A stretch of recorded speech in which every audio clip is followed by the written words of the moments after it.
1 मई की सुबह पूरे देश में होटल मालिकों, ढाबा चलाने वालों और रेस्टोरेंट ओनर्स के लिए एक झटका लेकर आई।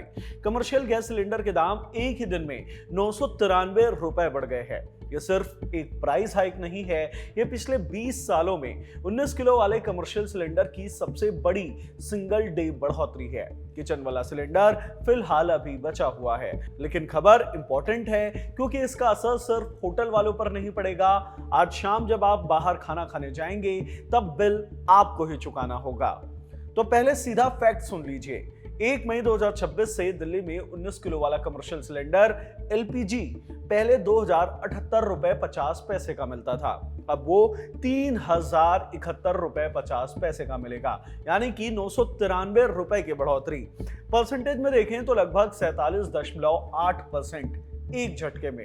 मुंबई में नया दाम 3046 रुपए 50 पैसे, कोलकाता में 3355 रुपए, बेंगलुरु में 3174 रुपए 50 पैसे और चेन्नई में 3259 रुपए 50 पैसे। ये डेटा खुद इंडियन ऑयल कॉर्पोरेशन का है। कमर्शियल सिलेंडर के दामों में हो रही लगातार बढ़ोतरी में ये लेटेस्ट किस्त है। इस साल 1 मार्च को इसी सिलेंडर के दाम 114 रुपए 50 पैसे बढ़ा दिए गए थे, फिर 1 अप्रैल को 195 रुपए 50 पैसे और बढ़े और अब 1 मई को 993 रुपए बढ़ गए, यानी सिर्फ 3 महीनों में 1303 रुपए की बढ़ोतरी। सोचिए, जो सिलेंडर मार्च से पहले 1778 रुपए का था, वो अब दिल्ली में 3071 रुपए का है, लगभग दोगुने के बराबर। अब सवाल वो जो हर आम आदमी के मन में है, क्या रसोई वाले सिलेंडर के दाम भी बढ़ेंगे? जवाब है नहीं। 14.2 किलो वाला घरेलू सिलेंडर जो भारत के लगभग 33 करोड़ घरों में इस्तेमाल होता है, वो दिल्ली में अभी भी 913 रुपए का ही है। आखिरी बार उसके दाम 7 मार्च को बढ़े थे, जब 60 रुपए की वृद्धि की गई थी। उसके बाद से 2 महीनों से वो स्थिर है।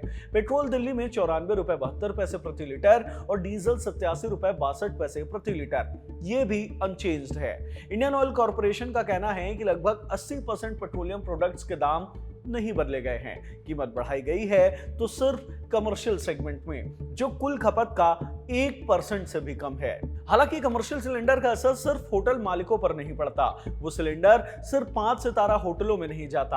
आपके मोहल्ले की चाय दुकान, स्ट्रीट फूड वाले, आपके सोसाइटी का कैंटीन, आपका संडे ब्रंच, ये सब इसी सिलेंडर से चलते हैं। जब इसकी कीमत 47% बढ़ती है तो ये बोझ कोई ना कोई तो उठाएगा और अंत में कंज्यूमर तक पहुंचेगा।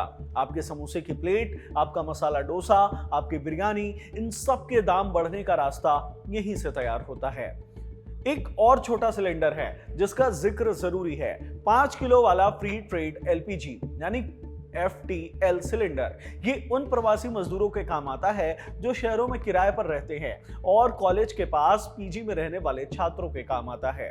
ANI के मुताबिक इसके दाम में भी 261 रुपए का इजाफा होने जा रहा है। एनर्जी कॉस्ट से जुड़ी एक और खबर है, हवाई जहाज के फ्यूल, एविएशन टरबाइन फ्यूल की कीमत में भी बदलाव हुए हैं। विदेशी एयरलाइनों के लिए ATF के दाम 1 मई से $76.55 प्रति किलोग्राम बढ़ गए हैं। पहले $1435.31 थे, अब $1511.86 हो गए हैं। लेकिन घरेलू एयरलाइन के लिए ATF के दाम स्थिर रखे गए हैं, यानी जो भारतीय यात्री इंडिगो, एयर इंडिया या विस्तारा से उड़ रहे हैं उन पर सीधा बोझ नहीं पड़ने वाला है। अंतरराष्ट्रीय फ्लाइट्स पर हो सकता है एयरलाइंस अपना कुछ खर्च रिकवर करे।